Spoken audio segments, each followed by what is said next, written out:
Good morning, Rat. Tony Soprano strangles a federal informant with his bare hands while visiting colleges with his daughter Meadow. Genuinely controversial. Critics questioned whether a network could sustain a series whose protagonist meditated murder on screen. The audience answered decisively. They could, and that answer reshaped the next 2 decades of television. Without Tony Soprano as proof of concept, the protagonists of Breaking Bad, Mad Men, Dexter, and more recent entries like The Penguin likely don't get made, at least not in the form they took. The morally compromised lead became the default mode of prestige television. Over 25 years, audiences have watched so many charismatic criminals that the shock response has worn down considerably. That erosion matters when it comes to The Sopranos specifically, because the show was built around the assumption that certain scenes would disturb the viewer. David Chase designed key moments to rupture the audience's sympathy for Tony, to force a reckoning with the fact that the man they'd been rooting for was genuinely monstrous. For viewers coming to the show after 2 decades of anti-hero saturation, those ruptures often don't land. The scenes wash over them. Another on-screen killing, another morally gray protagonist doing morally gray things.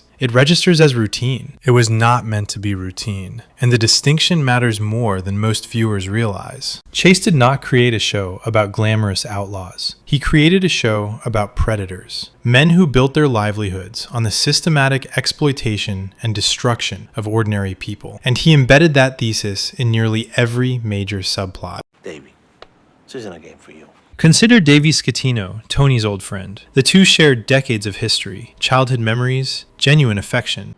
I remember when you transferred into 10th grade from fucking army brat.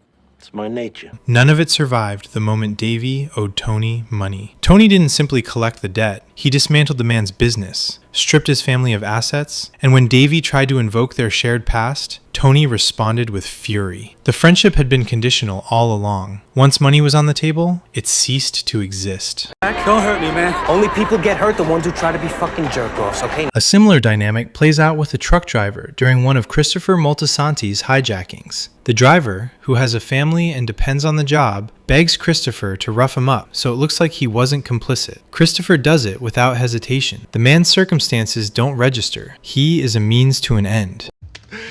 Well, congratulations. Perhaps the starkest illustration is Eugene Pontecorvo. Eugene receives an inheritance and asks Tony for permission to leave the life, to relocate his family to Florida and start over. Tony refuses. Eugene, seeing no way out, hangs himself. The inheritance. You know, I didn't want to say nothing. A man chose death over remaining in the organization, and Tony's answer was still no. These are not minor story beats. They form the backbone of the show's moral argument. Chase reinforced this argument through the behavior of every major character. Taking out a portion for Carmela. When Tony falls into a coma, Paulie Walnuts waits to see whether he'll survive before delivering money to Carmela. Tony resents that distinction. Even the most sympathetic figure in the organization is dragged into complicity, not out of necessity, imprisoned, or fundamentally destroyed. The obvious follow-up question is whether anyone escapes at all. One character does. His name is Artie Bucco, and most of the fanbase treats him as comic relief. Your ear, I never noticed before. Artie is easy to dismiss. The midlife crisis earring, the cringe-inducing pass at Adriana. You fucking avoiding me, motherfucker? Where's my money? The scene where he rehearses tough guy lines in the mirror, an almost shot-for-shot echo of Taxi Driver. He is, at various points, genuinely embarrassing to watch. But Artie Bucco may be the most important character in the series for understanding what the show is actually about. Yeah, I used to go to school with a guy named Artie Bucco. Chase places Artie in direct proximity to Tony across all 6 seasons. Same neighborhood, same childhood, same social world. Friend of mine from elementary school. Artie chose the restaurant. He chose the legitimate path. And for most of the series, the show frames that choice as a loss. Tony flaunts his money, his women, his authority. Artie watches from the other side of the table and visibly envies it. Chase constructed that dynamic deliberately. The audience is meant to feel that envy alongside Artie, to look at Tony's life and see freedom and abundance. What the show reveals over time is that nearly every instance of Artie looking foolish or pathetic stems directly from his attempts to participate in Tony's world. I told my brother you know people who lend money. The disastrous loan to Jean-Philippe, the posturing, the attempts to leverage mob connections for personal advantage. When Artie drifts toward the lifestyle, he gets burned. You know better than New Jersey, Zach? When he returns to his kitchen, to the work he actually cares about, he is fine. No firing guns! in the borough limit. His final scene makes this explicit. Artie takes a rabbit, the result of an act of violent frustration, and prepares it into a dish. He transforms destruction into something that brings people genuine satisfaction. He reconnects with his craft, with the life that was always available to him. By the time the series ends, Tony Soprano is almost certainly dead, shot in a diner in the show's famously ambiguous final scene. Silvio Dante is in a vegetative state. Bobby Baccalieri has been murdered. You remember Bobby? Sure.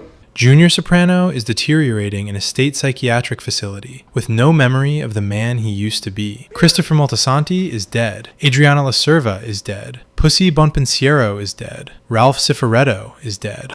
And Artie Bucco is cooking dinner. The man the audience dismisses as a clown is the only principal character who survives the series alive and free. That is not incidental. It is the point. The question of why audiences consistently miss this argument is worth addressing because it goes beyond simple inattention. Part of it is the desensitization already discussed, but a deeper factor is at work. The capacity for selfish and ruthless behavior exists in everyone to some degree. Most people suppress it.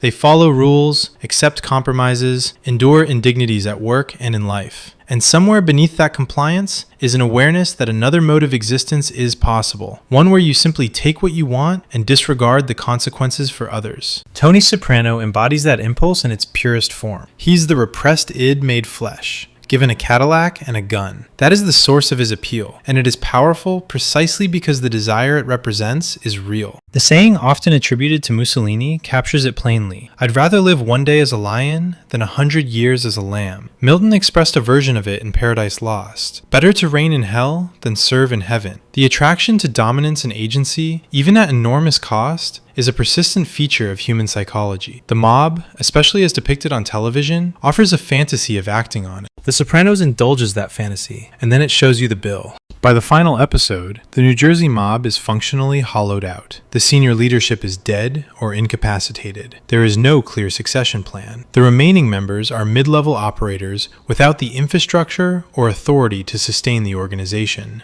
Every last fucking coffee bean is in the computer and has to be accounted for. It's over for the little guy. In one of the last season's most pointed scenes, Patsy Parisi attempts to extort a corporate coffee chain and is essentially dismissed. It's over for the little guy, he says. The irony is considerable. Patsy and men like him spent decades crushing the little guy. Now the economic landscape has shifted beyond their reach, and they are the ones being rendered irrelevant. Grandma, Dad's mom. What'd she say? That it's all a big nothing. What is? Life. The show's recurring phrase fits as a final verdict. It's all a big nothing. In the 1993 film, A Bronx Tale, the character Sonny tells a young boy that the working man is the real tough guy. Not the gangster, not the man with the gun. The man who wakes up every morning and does the right thing, even when it would be easier not to. The Sopranos spent 6 seasons and 86 episodes, arriving at exactly that conclusion. The tragedy, and perhaps the show's final, unintended commentary on its own audience, is how many people watched every one of those episodes and still walked away believing the opposite. Artie Bucco understood it, and he's the only one still standing. Subscribe.